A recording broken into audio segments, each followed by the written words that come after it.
Hi folks and welcome back. If like me you've been waiting years for a good pirate game to come along ever since Assassin's Creed Black Flag came out, then I'm excited to say we may have just found it. I've just got through playing the demo of Windrose and it seems to tick all the boxes. I've got to say I'm fairly impressed with it. It's got everything you'd want from a pirate game, it's also got survival and base building, and it's co-op multiplayer too. And while this was just a demo and we shouldn't get overly excited, I think we'll be seeing some more of this on the channel when it releases. But if you want to see some gameplay, then you can click the link down below and go and check out my past live streams of it, which I had a lot of fun with. Now on the pirate side of things, the game appears to be set in a real world map of the Caribbean, although I haven't seen the full world or full world map yet. This was just the demo. But it's got a Pirates of the Caribbean style mystical element to this as well, so you will see some undead pirates and sailors in there, and there's some sort of magic going on with the story. We'll have to see how that develops. It does have fast-paced swashbuckling combat as well, with swords and flintlock guns, both pistols and muskets. I really enjoyed all the combat, but it did take me a little bit of time to get used to this. You've got a stamina bar, which is used up by striking at your opponents, and it's also used up by dashing or dodging left, right, forwards and backwards. And you've got a certain amount of block that you can use to parry attacks.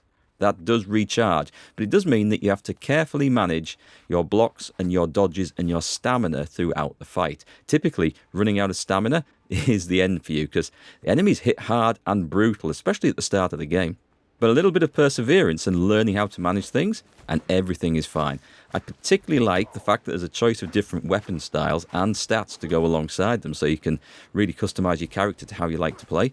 And the guns, you know I'm a bit of a gun nut. I love these, the flintlock weapons. There's a very satisfying tiny microscopic delay between pulling the trigger, seeing the flash in the pan, and the actual bullet launching down the barrel and striking the enemy.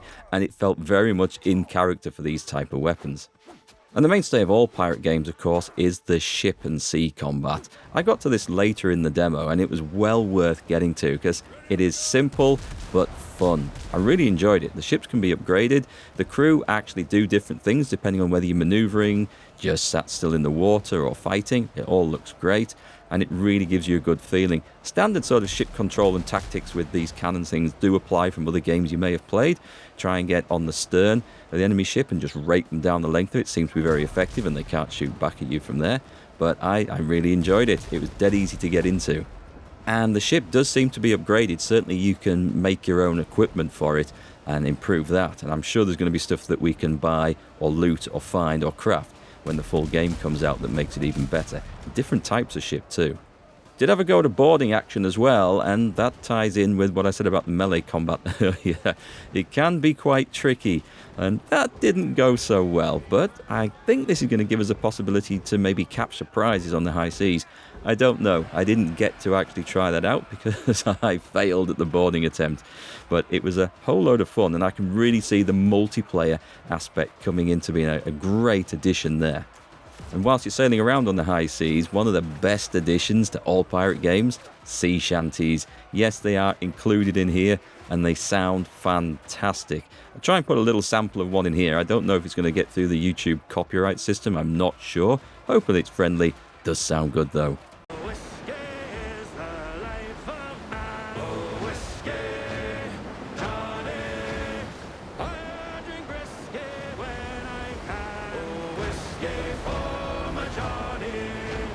And of course, what pirate game would be complete without treasure maps and buried treasure? I found one in the demo. You go digging around. It's a bit like the 7 Days to Die system.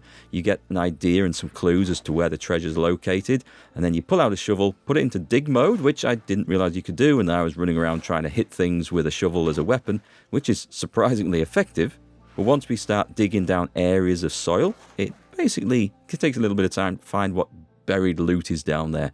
Kind of like it, does seem to work, and of course it's a pirate game, so we need this. The other side of the game is the survival and base building element of it, and I say survival because it has that feel to it. You've got to go and gather resources and build a camp, etc. But it's not survival in the sense that you need to eat or you will die. Cooking food increases your stats, much like it does in Bellwright, but you don't need to have it all the time. Very useful though before going into combat, as that extra health and stamina makes a massive difference to your survivability.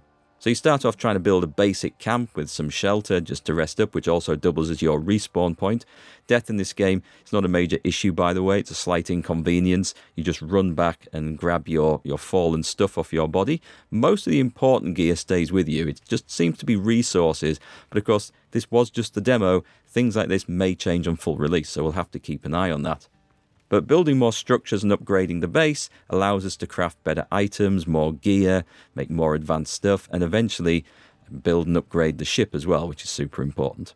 There's also a farming element to this, so it seems like we're going to be able to grow our own ingredients for the food rather than just have to run out and chop them down out of the jungle. And there's a tab for workers as well. I didn't get to try this out in the demo. I don't think they were included. But it looks like we're going to be able to set people working for us to go off, gather resources, or do something. We'll have to keep an eye on how that works when the game is released, but it looks like that's got some interesting potential there. One thing about the base building that I really did like, apart from the fact that it looks great and very much in character with what the game is trying to do, is that decorating the base, putting small things around, actually improves the quality of it, or in this case, the comfort level of it, which gives you a better rested buff when you hang out there. I like this because it encourages you to make your base look better and nice without just trying to spam one item that gives you the best benefit. 'Cause it doesn't work like that. It's quite clever, makes everything look more in character. And for those of you that really like decorating your bases in these games and making them look cosmetically wonderful, you're going to enjoy this one. Personally, I go for form and function over aesthetics, but in this case, the two combine wonderfully, so it's within my interests to decorate the base as well. I also like the fact that weapons and armor can not only be crafted for your character, but you can upgrade weapons and armor too. So you might find a nice rapier out in the wilds, looting it from somewhere. You can actually take it back to base and give it certain upgrades. And that is a really cool feature. It means a weapon might not just last until you've looted something better, but if there's one you really like, you can take it with you as you level up through the game. Now, as for graphics, sound, and general performance, bear in mind, this was just a demo we tried, and full release is some way off. But overall, I think the game looks pretty good. The jungles and terrain, I'm not so sure about yet. We may see that change as time comes on. But the character and the ship, I thought they looked especially good. And I loved the sea effect as well. The sea looks amazing when you're sailing around. And the weather effects on it too. I absolutely love that. Overall, though, graphics were pretty good. Sound is good, especially the sea shanties. Those bits are awesome. I'm looking forward to hearing more of those. And performance was generally good too. I didn't have any FPS issues whatsoever playing at max settings on 1440p. You can check out my PC specs down in the description. And only twice in the roughly 7 hours that I played did I have some hangs. Now these weren't permanent, they weren't fatal. The game recovered from them after about 5 to 10 seconds and everything was fine. This is only a demo, don't forget, but we'll have to see how that plays out again when the game releases. But other than those two instances, which weren't really a problem, I had no issues with performance at all. So my takeaway from playing the demo was that Windrose has a lot of potential, and at the moment it looks incredibly promising. The combat is fun once you get used to it, the sea combat is great, the atmosphere is brilliant too, especially when you've got the sea shanties playing. There is a story to it, and I suspect it's going to feel like we are playing some plot of the Pirates of the Caribbean movies, which isn't going to be a bad thing.